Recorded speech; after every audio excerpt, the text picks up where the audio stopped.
Everyone loves sleepers. I'm Dustin. This is Brent. Welcome to Fantasy Smack Talk. This is the sleeper / undervalued show for the 2010 fantasy football season. Before we get into it, don't forget to sign up for our games. Don't forget to check out all of our other rankings. And we also do have a downloadable cheat sheet, top 100 you can use for your draft. It's on our site, so check that out as well. Brent, let's get into those sleepers. The first sleeper we got is Michael Bush out there in Oakland. Make no mistake, he is the man out there. It's not Darren McFadden. McFadden's more of a name now. Will probably get drafted over Bush. Don't be the guy to draft McFadden. Be the guy that wins and gets Michael Bush.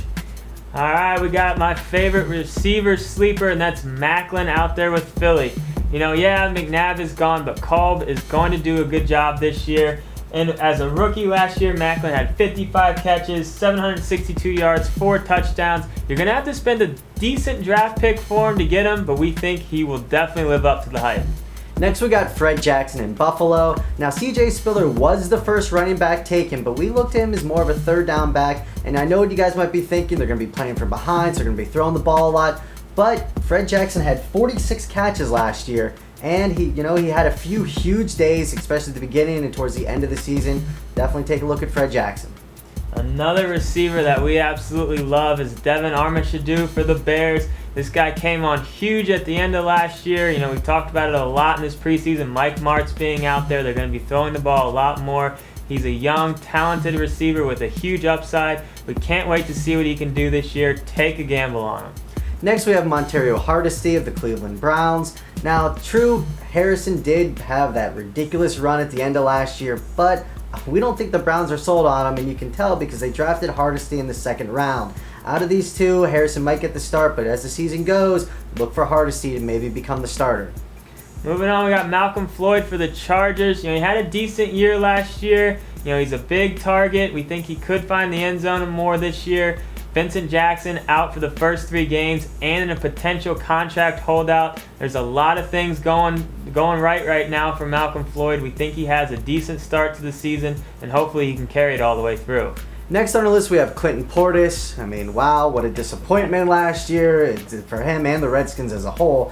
But, you know, Shanahan's in there. Portis has worked in that scheme. It's going to be that zone blocking scheme. And again, there's that 3-headed monster out there, maybe 4 if they add Westbrook. So there's a lot of things going against him. With all that being said, he's going to slip really far in your draft, which is kind of crazy because he is going to be a starting running back.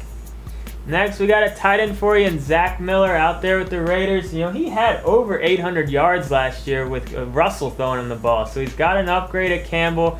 We think the Raiders' offense is going to be better this year, which means more touchdowns, which means more yards for Zach Miller. He's tight end position's really deep this year, but Miller's definitely one of those later tight ends that you're going to want to target. Next on the list we have Ben Tate. Now I know we said Arian Foster is one of our deep sleepers, and that's because Foster's the starter right now, but out of all the running backs out there, we think Tate actually has the most potential to have big things this year. The Texans they've been looking for a run game for quite a while now, and Tate gives them that power and speed that could be a very potent combination for that potent Texan offense. Last guy we're going to talk about is Donald Brown. Everyone was high on him coming into last year thinking Adai was done, but he's definitely not done. But he is 1 year older. Donald Brown's 1 year more experienced. We think he's definitely going to creep in on Adai's carries, even if Adai stays healthy. But if Adai goes down, Brown's going to be there ready to take over that workload on that great Colts offense. So that's it for your 2010 sleepers / undervalued fantasy football players. A lot of stuff going on. We got the free games, the chance to win a trip to Hawaii. We have our downloadable cheat sheet, all of our other ranking videos, and get in the forums, ask us questions, who to draft, rate your team, all of that crazy fantasy football. We're so happy it's here.